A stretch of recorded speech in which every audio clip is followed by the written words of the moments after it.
That's right, y'all. We're going to take it to the Vatican and the inside and check out all the cool statues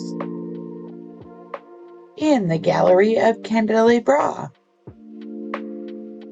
So this is part 2 of the Vatican, and we just left Pine Cone Courtyard. So once you enter through the beautiful bronze gates, you're at the beginning of a spectacular hall of rooms that end at the Sistine Chapel. The Vatican Gallery of the Candelabra, or del Candelabra, are an impressive collection of notable statues, relics, and works of art. Here you can find Cupid, who will make you fall madly in love at the touch of his arrow. Or you can find the statue of Artemis, who is the goddess of fertility. Here you're going to find all kinds of mythical gods, including Hercules and Zeus.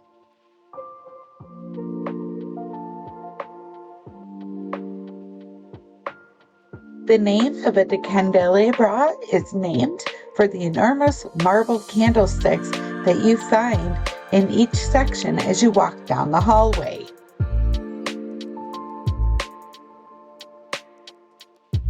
The fresco painted ceilings were painted mostly by Lovoco Civis and Domenico Torti between 1883 and 1887. They show important 19th century events that took place during the time of Pope Leo VIII. Artworks on the walls and ceiling are decorated with impressive chiaroscuro and grisaille frescoes along the walls and vaults. Chiaroscuro is a traditional technique using bold contrast. Grisaille is a painting technique using gray tones as a base and is often an underpainting for oil paintings with other colors.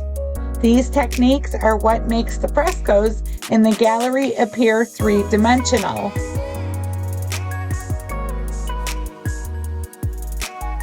Belvedere's torso is placed in the center of the room of the Muses inside the Vatican museums. It had many influences on great artists including Michelangelo, Raphael, Rodin, and even Picasso. Proximinos comes from the Greek verb meaning to clean oneself. This athlete is figured whilst he is removing the sand and oil from his extended right arm with the strigil in his left arm. Just past the Apoxmentos room, there is the octagonal courtyard. The courtyard gets its name from an 8-side shape and is arguably the oldest part of the Vatican museums. The courtyard was first used by Pope Julius II in 1503 to display the most impressive ancient Roman statues.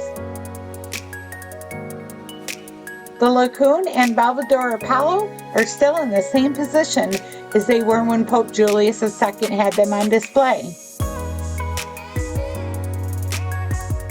The concept of beauty finds rooted itself in ideas that will evolve in the ancient Greek and Roman worlds, where they're looking at Mother Nature, which is divine, and they're looking at certain elements and forms of flowers and leaves and seashells, but also the human body and butterflies and snails.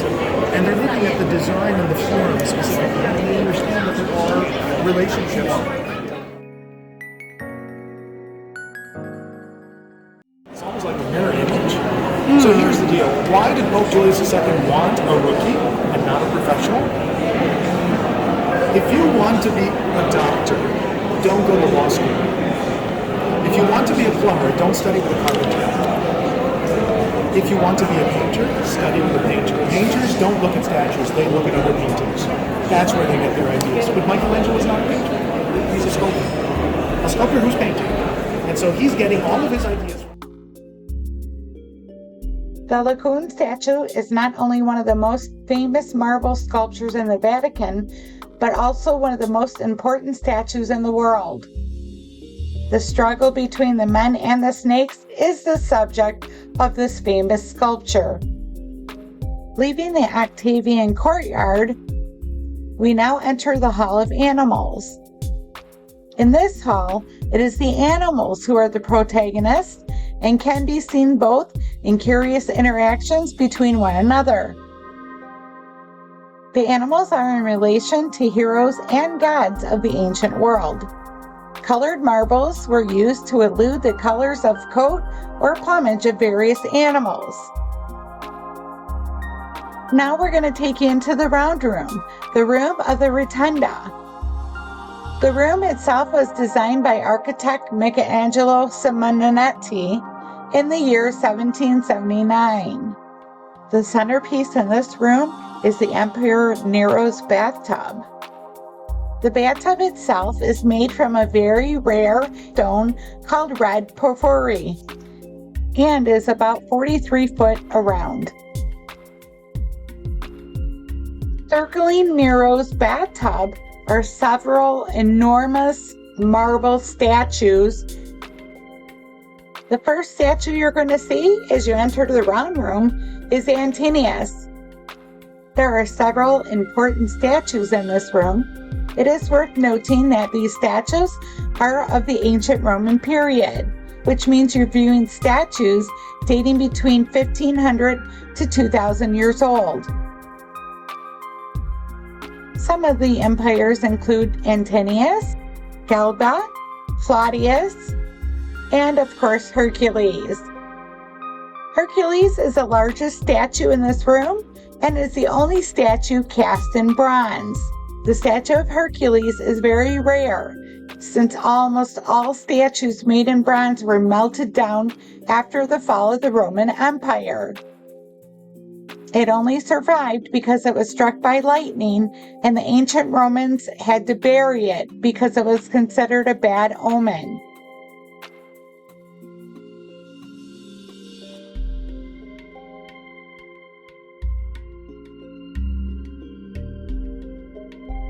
The ceilings in the round room are designed after the Pantheon, Rome's most important temple dedicated to all the ancient Roman gods, although it is much smaller in scale.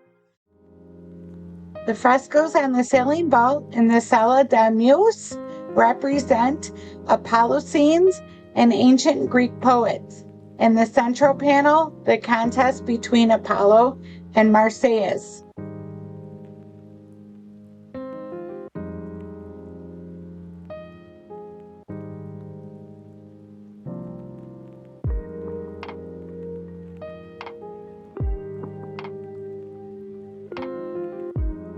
The mosaic floor was literally taken up piece by piece from the ancient bathhouses from Ostia Antica, which was the old port of Rome.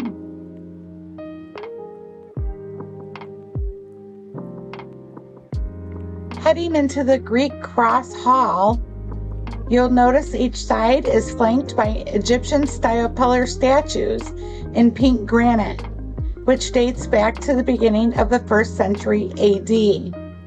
In the center of the floor is a mosaic with a bust of Athena. On both sides of the room, you'll see two large sarcophagi, which were ancient burial stone coffins. One for Saint Helena and one for her granddaughter Constance. There are also Versopi Augustus, which is a portrait statue of the emperor in heroic pose, and a statue of Gallius Caesar, a nephew of the same Augustus. I hope you enjoyed part 2 of the Vatican Museums. Please don't forget to subscribe, like, and share my videos. Remember, it's up to you to make it fun, make it yours. We'll see you the next time.